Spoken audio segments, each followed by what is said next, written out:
Bonjour tout le monde, j'espère que vous allez bien. Aujourd'hui, je voulais continuer la discussion sur l'effet yo-yo. Vous savez, lundi, j'ai posé la question, est-ce qu'il y en a parmi vous qui sont à bout de jouer au yo-yo? Et vous avez été nombreuses à me répondre que c'était votre cas. Alors aujourd'hui, j'avais envie de vous partager 3 phases, donc 3 étapes qui nous permettent d'arrêter de jouer au yo-yo de façon définitive. Étape numéro 1, donc tout d'abord, il faut parler de l'intention. Quand je parle d'intention, c'est quel est le pourquoi je veux changer? Quel est le pourquoi je veux intégrer des nouvelles habitudes alimentaires, je veux intégrer l'entraînement dans ma vie? Alors, il faut qu'il y ait un pourquoi. Également, il faut qu'il y ait un qui je veux devenir. Donc, quelle est la personne que je veux devenir? Un exemple, je veux devenir une personne, une femme épanouie, je veux être une femme qui est bien dans ma peau, je veux être une femme qui est en forme, qui mange bien, qui a de l'énergie. Donc, il faut définir qui l'on veut devenir. Également, quel est le but que je veux atteindre? Donc, je veux avoir un poids qui fait que je mets les vêtements qui me plaisent et non qui me font. Très important. Donc, quelle est l'intention derrière le vouloir de changer nos habitudes? Deuxième point, la technique. Donc, la technique, c'est la connaissance. On veut bien avoir une intention, mais si on n'a pas les connaissances qui nous permettent d'atteindre nos objectifs, bien malheureusement, on ne pourra pas y arriver. Alors, deuxième étape, c'est d'aller chercher les connaissances, la technique, comment faire les choses pour que ce soit de façon durable. Donc, quelle est la connaissance au niveau de l'alimentation? Quels sont les effets des aliments? Si je mange un aliment, est-ce qu'il m'amène un effet positif ou négatif dans mon corps? Alors, c'est très important de connaître les effets de l'alimentation et des aliments, et j'appelle ça l'alimentation fonctionnelle, c'est-à-dire de manger en fonction de qu'est-ce que ça fait dans notre corps. Deuxième chose, d'apprendre à gérer son stress, très important. Si on ne gère pas notre stress, ce qui va arriver, c'est que souvent, on va manger parce qu'on est stressé. Donc, très important qu'on arrive dans la technique, donc comment faire pour changer nos habitudes à long terme. Il faut être capable d'apprendre à gérer son stress. Apprendre également à gérer ses émotions. De quelle façon je peux gérer mes émotions autre que de manger. Très, très, très important d'apprendre comment faire ça.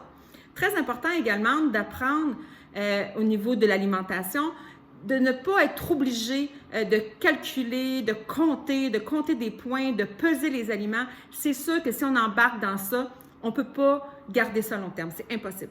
À un moment donné, on se tanne, on est tanné de faire ça et puis on abandonne tout simplement et on revient à nos vieilles habitudes parce qu'on n'a pas appris à manger de façon consciente et de manger en fonction de comment le corps fonctionne. Ça, pour moi, c'est ma façon de travailler, de démontrer aux gens qu'ils apprennent une fois pour toutes comment le corps fonctionne et comment manger en pleine conscience. Troisième point, l'intégration. L'intégration, c'est-à-dire de se servir de son coffre à outils. À l'étape numéro 2, on a appris plein de choses. On a eu des nouvelles connaissances.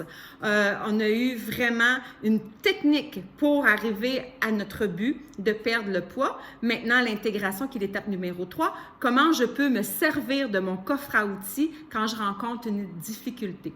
Très important. Qui je veux être à long terme? Donc, si j'ai atteint un certain résultat.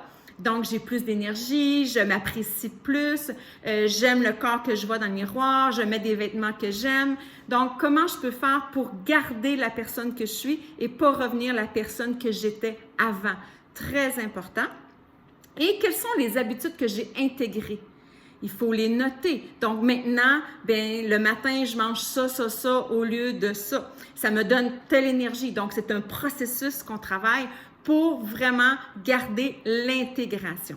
Donc, voyez-vous, l'intention qui est l'étape numéro 1, la technique, les connaissances qui est l'étape numéro 2 et l'intégration à long terme pour toujours et toujours conserver nos habitudes, nos nouvelles habitudes et nos habitudes santé.